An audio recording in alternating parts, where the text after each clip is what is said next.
Hello guys, how are you? My name is Shivam Tyagi. Welcome to Study Funda. So here is the newspaper analysis for 7 days. ये हमारी नई series शुरू हो रही है for newspaper analysis. तो mainly इसमें हम लोग कवर करेंगे पूरे वीक का न्यूज़पेपर। पहले तो जो बच्चे मेरे को जानते हैं तो मैं शिवम हूँ, मैं यहाँ पे न्यूज़पेपर एनालिसिस करता हूँ स्टडी फंडा पे ऊपर। तो अब से हमारा ये डेली नहीं आएगा, वीकली आएगा, क्योंकि डेली भी आ सकता है अगर आप लोग जैसा बोलेंगे वैसा हम लोग करने के लिए रेडी हैं। फिलहाल ये एक वीकली आया करेगा ताकि आपको पूरे वीक का एनालाइज हो जाए कि क्या क्या आ सकता है। स्पेशली ध्यान रखिएगा, ये केवल जो ऐसा मत समझिए केवल मैं केवल सी ए पी एफ के लिए तैयारी कर रहा हूँ। न्यूज़पेपर तो किसी भी एग्ज़ाम के लिए यूज़फुल हो सकता है। तो हम इसमें देखेंगे अगर कोई इंपॉर्टेंट एडिटोरियल होगा उसको भी कवर करने की कोशिश करेंगे, और बहुत ज़्यादा इंपॉर्टेंट एडिटोरियल होगा तो मैं उसके लिए एक नेक्स्ट सेपरेट वीडियो ही बना दूँगा। ठीक है। और इसमें मैंने कोशिश करिए कि ज़्यादा से ज़्यादा वो न्यूज़ कवर करूँ जो आपकी यूपीएससी के लिए इम्पॉर्टेंट है, आइदर वो सी ए पी एफ हो, आइदर वो सी डी एस हो, आइदर वो एफ कैट हो। मैंने वो न्यूज़ ज़्यादा इसमें इंक्लूड करने की कोशिश की है। ठीक है।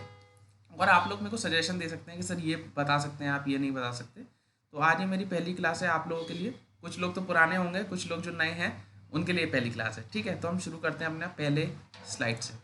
ठीक है। सबसे इंपॉर्टेंट न्यूज़ जो इस वीकली जो आई है वो सारे नोबेल प्राइज़ अनाउंस हो चुके हैं। जितने टाइप के नोबेल प्राइज़ होते हैं वो सब अनाउंस हो चुके हैं।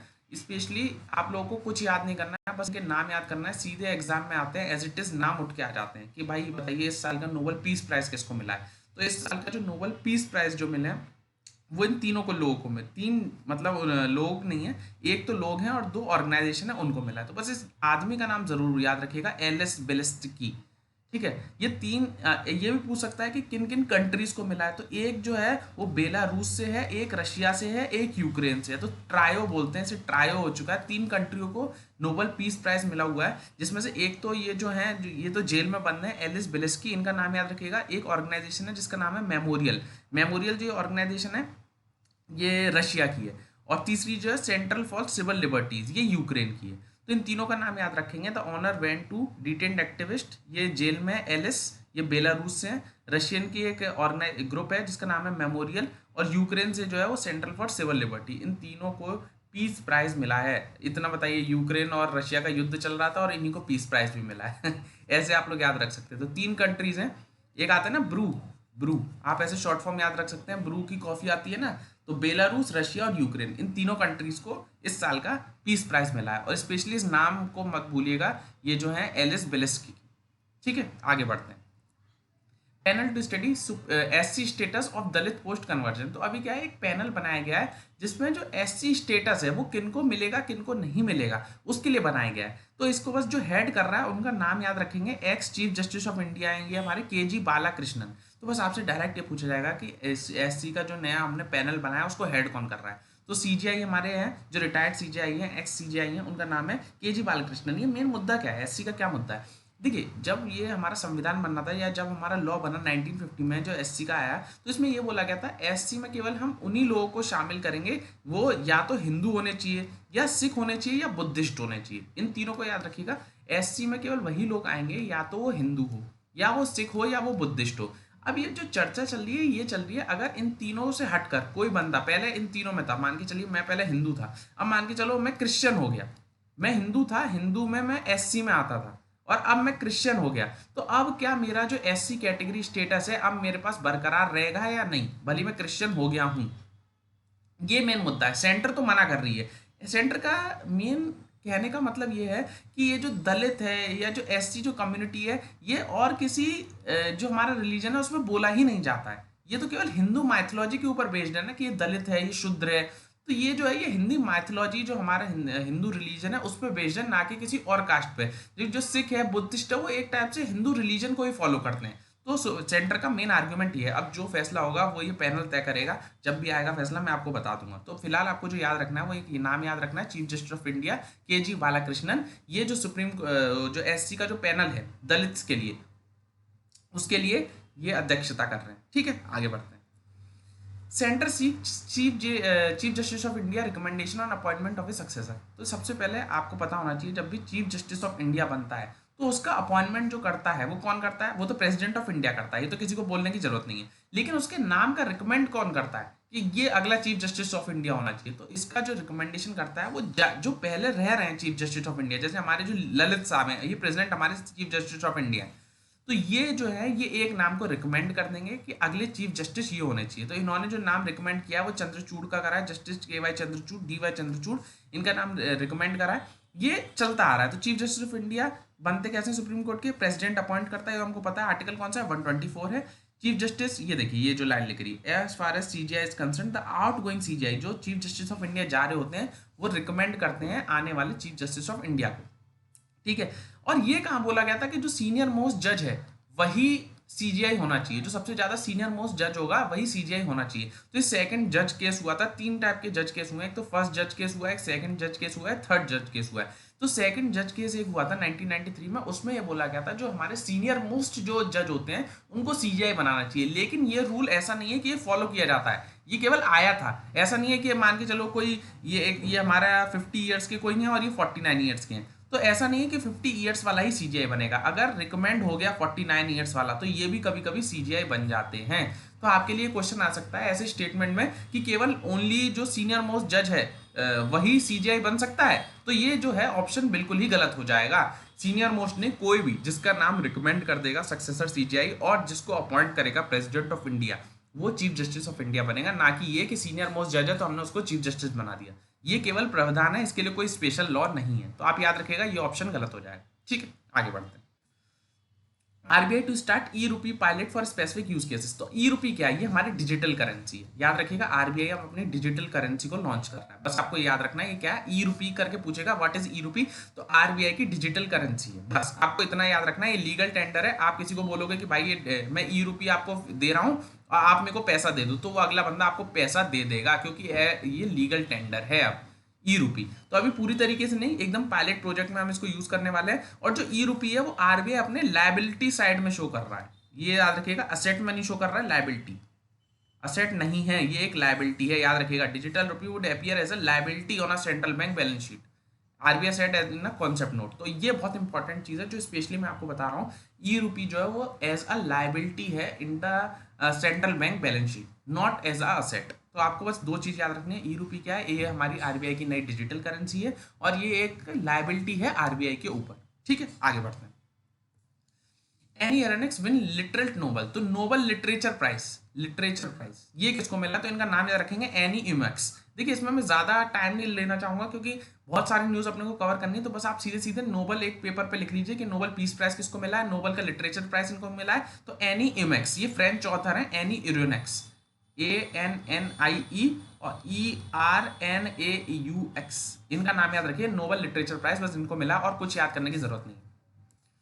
World Bank pares India financial 23 growth projection to 6.5%। तो वर्ल्ड बैंक ने नया प्रोजेक्शन, ये आपके सेकंड पेपर के लिए इंपॉर्टेंट है, आप याद रखिएगा। World bank, Indian international monetary fund और यूएनडीपी, इन सब का अगर कोई आता है, अगर ये कुछ बोलते हैं तो उसको आप अपने सेकंड पेपर में अगर इकोनॉमिक्स से रिलेटेड कुछ लिखना तो आप डायरेक्ट कोट कर सकते हैं कि वर्ल्ड बैंक ने प्रोजेक्ट करा है कि हमारी जो ग्रोथ है वो 6.5% होगी। पहले इसने जो प्रोजेक्शन करा था वो 7% करा था इस साल के स्टार्टिंग में, लेकिन अब इसको घटा दिया, अब इसको घटा के 6.5% कर दिया है, ठीक है। तो आपको सीधे सीधे बस ये याद रखना है कि वर्ल्ड बैंक ने हमारा जो फाइनेंशियल ईयर 23 के लिए जो प्रोजेक्शन करा है फॉर जीडीपी प्रोजेक्शन जो हुआ है वो 6.5% हुआ है, इससे ज्यादा याद करने की कोई जरूरत नहीं है। ये सेकंड पेपर के लिए आप कहीं नोट करके रख सकते हैं।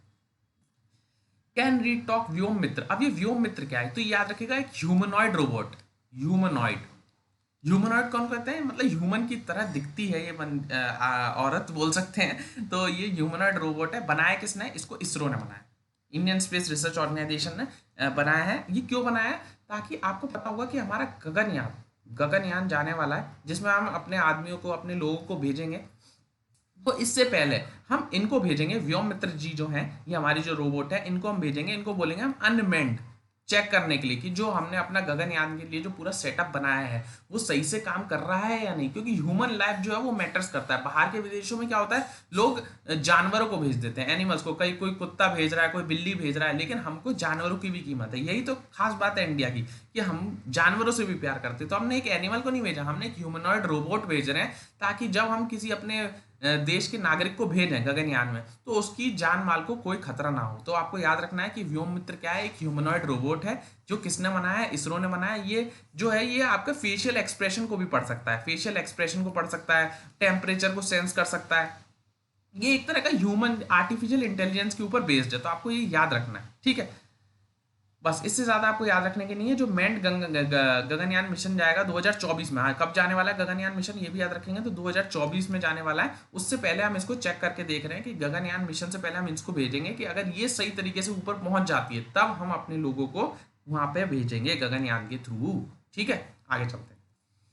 सप्लाई कंस्ट्रेंट डिटेंट कोल बायोमास मिक्सिंग सेज मिनिस्टर। तो ये बायोमास क्या होता है? बायोमास क्या होता है? रिन्यूएबल एनर्जी का सोर्स है। रिन्यूएबल एनर्जी मान के चलो, जो हम स्टेबल बर्निंग होती है, स्टबल बर्निंग एक तरह का बायोमास है। अगर हम स्टबल को इकट्ठा कर लें और उसको जलाएं तो उससे एक एनर्जी प्रोड्यूस होगी और उस एनर्जी का हम भरपूर यूज कर सकते हैं। तो बायोमास ये होता है।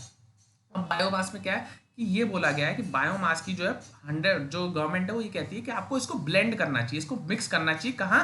थर्मल पावर प्लांट में बायोमास को फायरिंग करने के लिए। को फायरिंग क्या होता है? कोल के साथ इसको जलाना। कोल के साथ जब हम बायोमास को जलाते हैं तो उसको बोलते हैं को फायरिंग। तो ये गवर्नमेंट ने बहुत पहले से बोल रखा था कम से कम 5% बायोमास का यूज कीजिए ही कीजिए थर्मल प्लांट में। कोयले के साथ कम से कम 5% ये बायोमास भी जलाइए, ताकि कोल की, एक तो कोल हमारा खत्म हो रहा है और दूसरी इससे एफिशिएंसी भी बढ़ रही है। लेकिन बहुत सारे जो थर्मल पावर प्लांट है वो यूज नहीं कर रहे हैं, इसलिए गवर्नमेंट ने कह दिया है कि उन थर्मल प्लांट को कोयला नहीं मिलेगा जो बायोमास को फायरिंग का यूज नहीं कर रहे हैं। ठीक है, आपको इतना नहीं जानना है, बस आपको ये 2-3 चीज जाननी है कि बायोमास में कौन कौन से मेथड होते हैं। एक तो डायरेक्ट मेथड होता है जिसमें हम सीधे जला देते हैं, डायरेक्ट फायरिंग कर दी और भाई उससे एनर्जी डेवलप हुई, एनर्जी से डेवलप हुई और हमने उसको इलेक्ट्रिसिटी या जो भी हम चाहे उसमें डेवलप कर सकते हैं। दूसरा को फायरिंग कि हमने कोयले के साथ उसको मिक्स करके चलाया और उससे भी हमने इलेक्ट्रिसिटी पैदा कर दी। इनडायरेक्ट मीन्स, डायरेक्ट आपसे पूछा जाता है व्हाट इज पायरोलिसिस। पायरोलिसिस एक तरह का बायो ऑयल होता है। ये इनडायरेक्ट मीन्स होते हैं, बस आपको नाम ध्यान होना चाहिए पायरोलिसिस क्या होता है। दूसरा गैसिफिकेशन। गैसिफिकेशन में कौन सी गैस प्रोड्यूस होती है? Syn gas. सिन गैस याद रखेंगे, सिन गैस प्रोड्यूस होती है ड्यूरिंग गैसिफिकेशन। सिन गैस भी एक तरह का इलेक्ट्रिसिटी का सोर्स है, तो बायोमास से आप सिन गैस को भी डेवलप कर सकते हो। एनारोबिक डिकम्पोजिशन जैसे बायोगैस प्लांट, हम क्या करते हैं गोबर को एक जगह इकट्ठा कर देते हैं विदाउट ऑक्सीजन के प्रेजेंस में, तो उससे हमारी बायोगैस भी डेवलप होती है। बायोगैस तो आज भी गाँव में यूज होती है। तो आपको ये दो थोड़ी चीज़ें का याद होना चाहिए। आप एग्जाम में सीधे वो बायोमास के बारे में नहीं पूछेगा, लेकिन आपका एक आध स्टेटमेंट में बायोमास का जिक्र होगा। अगर आपने सुन रखा है वो नाम तो आप उसको एलिमिनेट कर देंगे। कभी भी आप याद रखिएगा, कभी भी यूपीएससी आपसे डायरेक्ट सवाल नहीं पूछेगी। आपको क्या करना है, केवल ऑप्शन एलिमिनेट करना है कि आपने हाँ बायोमास का सुन रखा था कि डायरेक्ट भी होता है, इनडायरेक्ट भी होता है, उसमें पायरोलिसिस भी होता है, उसमें सिन गैस भी डेवलप होती है, बायोगैस भी डेवलप होती है। तो उससे क्या होगा कि आपका एक आध स्टेटमेंट एलिमिनेट होगा। एक आध स्टेटमेंट एलिमिनेट होगा तो आप अपने सही आंसर की तरफ पहुंच जाएंगे। ठीक है, मैं न्यूज़ तो आपको ये जो और एसएससी वाले बच्चों को पढ़ाया जाता है वो भी बता सकता हूँ कि भाई ये रट लीजिए, बस ये 2-4 लाइन रट लीजिए, इससे आपका काम हो जाएगा। लेकिन याद रखिएगा यूपीएससी और एसएससी में यही डिफरेंस है कि यूपीएससी जो है वो एकदम टारगेट नहीं करता है, सीधे आपसे नहीं पूछेगा, पूछेगा हाथ घुमा के पूछेगा। ठीक है, तो हमको तैयारी भी उसी तरीके से करनी है। आगे बढ़ते हैं। Britain doesn't exclude meeting Putin at G20। तो अब ये था कि भाई रशिया और यूएस नहीं मिलेंगे आमने सामने, G20 की मीटिंग होगी, तो ऐसा कुछ नहीं है, दोनों मिलने के लिए रेडी हैं। तो G20 क्या है? बहुत इंपॉर्टेंट ऑर्गेनाइजेशन है। क्या हुआ था G20 जब 1999 में हमारा जो फाइनेंशियल क्राइसिस आ गया था, उसके बाद हमें ज़रूरत हुआ कि एक ऐसी ऑर्गेनाइजेशन होनी चाहिए जो मतलब ये फाइनेंशियल क्राइसिस को रोक सके। तो G20 का गठन हुआ। G20 के अंदर ये बहुत याद रखिएगा line, 60% of the world population आती है, 80% आता है ग्लोबल जीडीपी का और 75% आता है ग्लोबल ट्रेड का। तो सोच लीजिए कितनी बड़ी ऑर्गेनाइजेशन है कि दुनिया का 80% जो ग्लोबल जीडीपी है वो इन 20 ऑर्गेनाइजेशन के अंदर ही आता है। ठीक है, आपको एक तो याद रखना है। और सबसे इंपॉर्टेंट कि G20 की जो मेंबरशिप है वो ईयरली चेंज होती है। हर साल कोई नया एक कंट्री इसका प्रेसिडेंट बनता है। याद रखिएगा दिसंबर 2023 से, दिसंबर 2022 के बाद, या हम बोल सकते हैं जनवरी 2023 से इंडिया इसका प्रेसिडेंट बनने जा रहा है। तो आपको ये बहुत याद रखना है इंपॉर्टेंट चीज कि 2023 से इंडिया जो है वो G20 का प्रेसिडेंट बनने जा रहा है, प्रेसिडेंसी। और ट्रायो का मतलब क्या होता है इसमें? ट्रियो का मतलब है एक तो वो कंट्री जो आने भविष्य में आने वाली जैसे इंडिया, और एक जो अभी चल रही है जैसे इस साल इंडोनेशिया इसका प्रेसिडेंशियल है, और इससे पहले जो है इटली। ये तीनों मिलके एक ट्रायो, ये ट्रोइका बनाते हैं। ट्रोइका मतलब कि जो भी काम चल रहा है, जिस चीज पे भी ये लोग काम कर रहे हैं वो चलता रहे, रुके ना। अब क्या होगा कि इंडोनेशिया ने कोई नई चीज शुरू करी, अब इंडिया उसका बनेगा तो इंडिया उसको नहीं करने देगा, ऐसा नहीं होता है। लेकिन इन्होंने क्या करा कि भाई जो ये सर्विसेज चला रहे हैं या जो इन्होंने बोला है कि हम ऐसा करेंगे, तो वो चलती रहना चाहिए। इसलिए ट्रायोका का कॉन्सेप्ट है। इसमें 3 कंट्री आ रही हैं इस साल, इटली, इंडोनेशिया और इंडिया। इंडिया 2023 से बन जाएगी, 2022 में जो है वो इंडोनेशिया बनी हुई है और 2021 में इटली थी। इस साल की जो G20 की मीटिंग है वो भी इंडोनेशिया में हुई थी, याद रखेंगे। ठीक है, ये टोटल बात है। कौन कौन सी कंट्री आती है तो मैंने यहाँ लिख दिया है, वीडियो को पॉज करके आप लिख सकते हैं। देखिए G20 में ये आती है, G8 में ये आती है और G7 में ये आती है। ये तो बहुत इंपॉर्टेंट है। G7 में हमको बोलते हैं इसकी पावरफुल कंट्रीज हैं सारी, पावरफुल और डेवलप्ड कंट्री है। डेवलप्ड याद रखिएगा, डेवलप्ड कंट्री है G7 के अंदर। और G20 में तो अपना प्यारा देश भारत भी आता है। आगे चलते हैं। Nobel for click chemistry and quantum mechanics. अब सीधे सीधे आपको नाम याद रखना है। केमिस्ट्री में इन तीनों लोगों को मिला है और फिजिक्स में इन तीनों लोगों को मिला है। बस इससे ज्यादा याद मत रखिएगा, क्योंकि एग्जाम में वो जमाने गए कि वो आपसे इतना पूछता था। मेरे को तो ये भी नहीं लगता है, कभी कभी क्या होता है कि बच्चे इनको मिस कर देते हैं नोबेल प्राइज को, और एग्जाम में आप जाएंगे तो सीधे सीधे नोबेल प्राइज से एक सवाल आ जाएगा, किसी का भी पूछ लेगा। और नोबेल का जो ये बायोलॉजिस्ट वाले वो मेडिसिन के लिए जो मिला है वो पाब्लो को मिला है, याद रखेंगे इनका नाम पाब्लो, सेवेंते पाब्लो, ये स्वीडिश है। और फिजिक्स का मिला है इन तीनों लोगों को, केमिस्ट्री का मिला है इन तीनों लोगों को। प्लीज वीडियो पॉज करके इसको रट लीजिए, मैं इसमें कुछ समझाऊंगा नहीं डिटेल में, आपको सीधे सीधे रटना है। ठीक है, आगे बढ़ते हैं। Will listen to Kashmiri not Pakistan से। अब ये न्यूज़ में क्यों इंक्लूड करा, आपको लगेगा पॉलिटिकल न्यूज़ है। हाँ पॉलिटिकल न्यूज़ है, लेकिन अपने काम का जो है वो हम निकाल लेते हैं। जैसे इसमें एक टर्म यूज हुआ है, गुपकार अलायंस। गुपकार अलायंस क्या होता है, याद रखिएगा, जब जो जम्मू कश्मीर की जो रीजनल पार्टीज हैं, 5 रीजनल पार्टीज हैं जम्मू कश्मीर की, उन्होंने मिल गए, वो पांचों रीजनल पार्टी जो है वो आपस में मिल गई और उन्होंने एक अलायंस बनाया जिसका नाम रखा गया गुपकार अलायंस। आपसे सीधे सीधे एग्जाम में यूपीएससी पूछेगा व्हाट इज गुपकार अलायंस, और उसमें 4 स्टेटमेंट दे देगा और आप कंफ्यूज हो जाओगे। फिर आप बोलोगे कि अरे यार ये तो न्यूज़ में आया ही नहीं था, कहाँ से आ गया, जबकि बहुत इंपॉर्टेंट चीज़ है। जब आर्टिकल 370 हटा था उसके बाद ये अलायंस का गठन हुआ है, पहले से नहीं था गुपकार अलायंस का। ठीक है, तो आपको याद रखना है रीजनल पार्टीज का ग्रुप है, 5 पार्टीज का, इसको हमने बोला है गुपकार अलायंस। अब वहां पे डीलिमिटेशन एक्सरसाइज हो रही है। डीलिमिटेशन क्या होता है, डीलिमिटेशन होता है कि किस एरिया में कितनी कॉन्स्टिट्यूएंसी बनेंगी, या किसी एरिया में, ये मान के चलिए कुछ एरिया है तो इसमें कितने कॉन्स्टिट्यूएंसी बनेंगी, मतलब यहाँ से एक एमएलए खड़ा होगा, यहाँ से एक एमएलए, यहाँ से एमपी, यहाँ से एमएलए, और इस एरिया में कितने मेंबर्स होंगे, मतलब कितने लोग जो है वो वोट करेंगे, कितनी पॉपुलेशन वोट कर रही है, उस सबको तय करता है डीलिमिटेशन कमीशन। ये किस में बोला गया है, तो आर्टिकल 82 में, आर्टिकल 82 याद रखिएगा, आर्टिकल 82 में पार्लियामेंट क्या करती है, एक डीलिमिटेशन एक्ट लाती है। हमेशा याद रखिएगा कौन एक्ट लेके आता है, तो याद रखेंगे पार्लियामेंट लाती है act, delimitation act. After each census, हर साल जब हमारा सेंसस होता है उसके बाद डीलिमिटेशन एक्ट लाया जाता है, जो पार्लियामेंट के थ्रू लाया जाता है। ये एक इंडिपेंडेंट बॉडी है। और अपॉइंट कौन करता है, अपॉइंट करता है डिलिमिटेशन कमीशन को। आपसे पूछेगा डिलिमिटेशन कमीशन को अपॉइंट कौन करता है, तो प्रेसिडेंट ऑफ इंडिया अपॉइंट करता है। इसमें कौन कौन होता है, इसमें एक तो रिटायर्ड होते हैं, चीफ जस्टिस ऑफ इंडिया होते हैं, रिटायर्ड चीफ जस्टिस इंडिया, और इलेक्शन कमीशन ऑफ इंडिया के जो हेड होता है वो भी होता है, और जो स्टेट इलेक्शन कमीशन के होते हैं वो भी होते हैं। तो ये कुछ लोग होते हैं जो इसमें डीलिमिटेशन एक्सरसाइज में होते हैं। एक सवाल बहुत अच्छा बनता है यूपीएससी में कि अभी तक डीलिमिटेशन एक्सरसाइज जो ये डीलिमिटेशन ये कमीशन हुआ है, ये हर सेंसस के बाद हुआ है, तो नहीं, ये डीलिमिटेशन कमीशन जो है वो अभी तक हर सेंसस के बाद नहीं हुआ है। टोटल इंडिया में केवल 4 टाइम्स, केवल 4 बार ही अभी तक डीलिमिटेशन कमीशन का गठन हुआ है।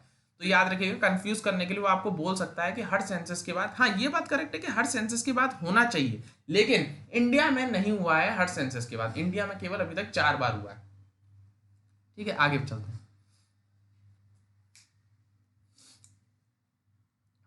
ये तो पूरी हो गई।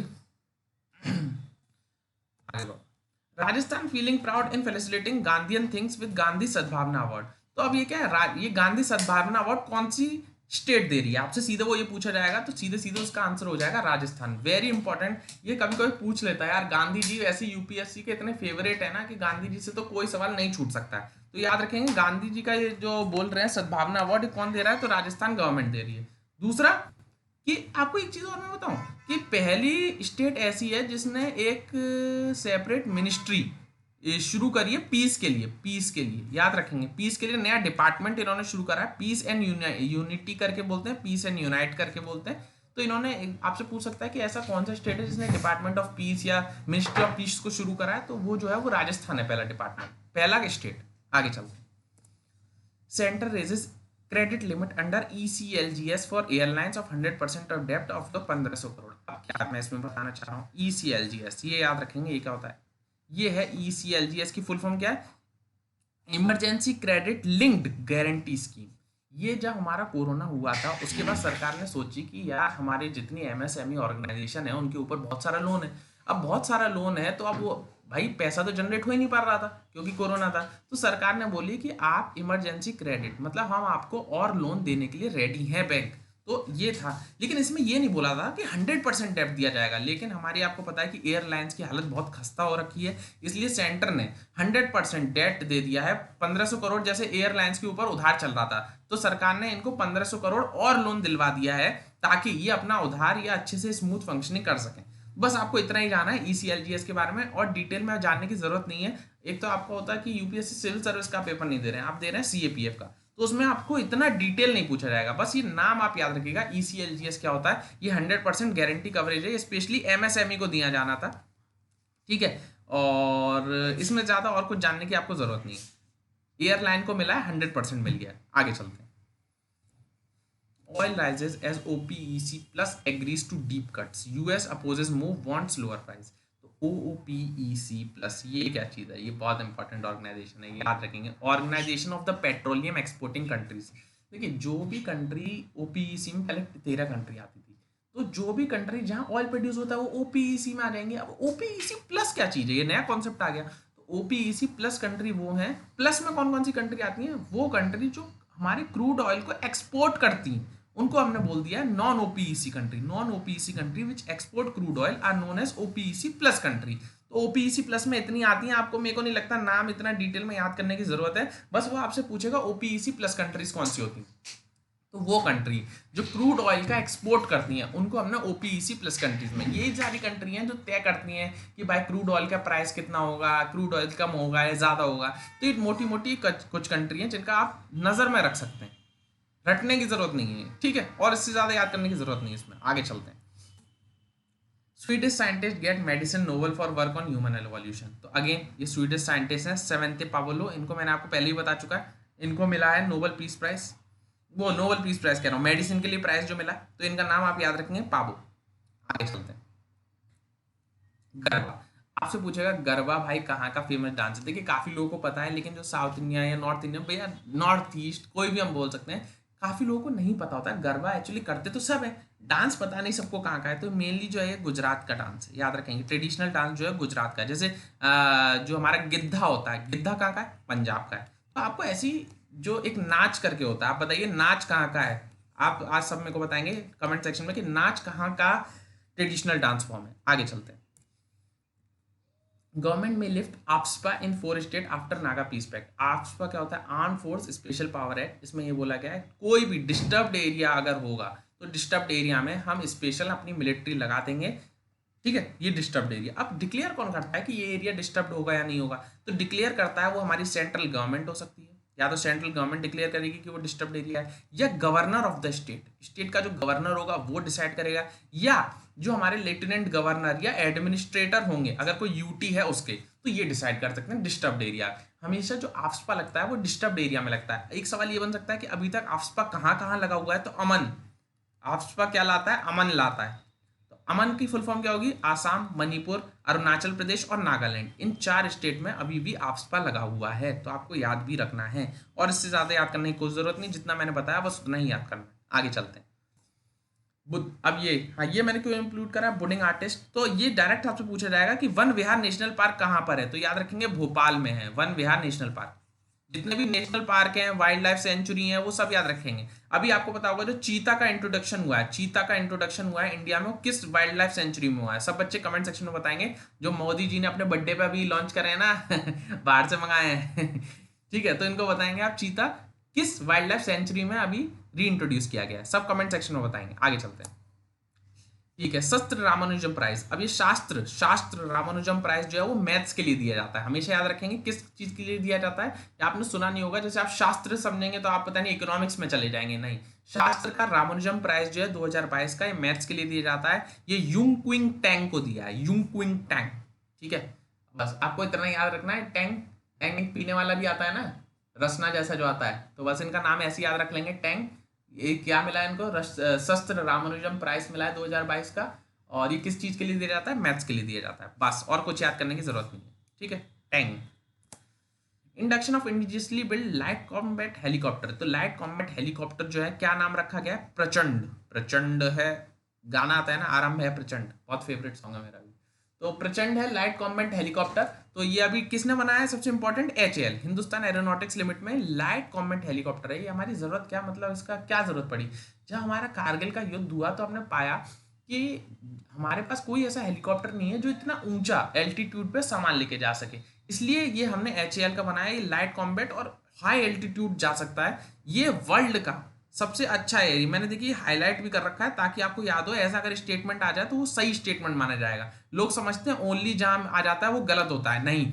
It is the only attack helicopter in the world which can land and take off at an altitude of 5000 metre. अगर ये स्टेटमेंट आ जाता है कि ये वर्ल्ड का इकलौता हेलीकॉप्टर है जो 5000 मीटर की एल्टीट्यूड पे आ जा सकता है, तो ये स्टेटमेंट एकदम सही होगा। बच्चे ओनली पढ़ के उसको गलत कर देंगे कि नहीं वर्ल्ड में तो कोई और भी हो सकता है, नहीं, वर्ल्ड में इकलौता है। तो आपको इसका नाम याद रखना है, प्रचंड किसने बनाया? HAL ने बनाया, और ये 5000 मीटर तक आ जा सकता है। आगे चलते हैं। 69% हाउसेज अंडर प्रधानमंत्री Awas Yojana in rural India owned by women. बस एक आपको ये डेटा याद रखना है, कभी कभी आप यूज कर सकते हैं। अगर वुमेन एम्पावरमेंट का चक्कर आता है तो वुमेन एम्पावरमेंट को अगर पॉजिटिव साइड में शो करना है तो आप ये डेटा का यूज कर सकते हैं। प्रधानमंत्री आवास योजना ये है ग्रामीण वाली की बात कर रहा है, रूरल इंडिया। तो ये कौन किस मिनिस्ट्री के अंदर आती है? तो मिनिस्ट्री ऑफ रूरल डेवलपमेंट में आती है, याद रखेंगे।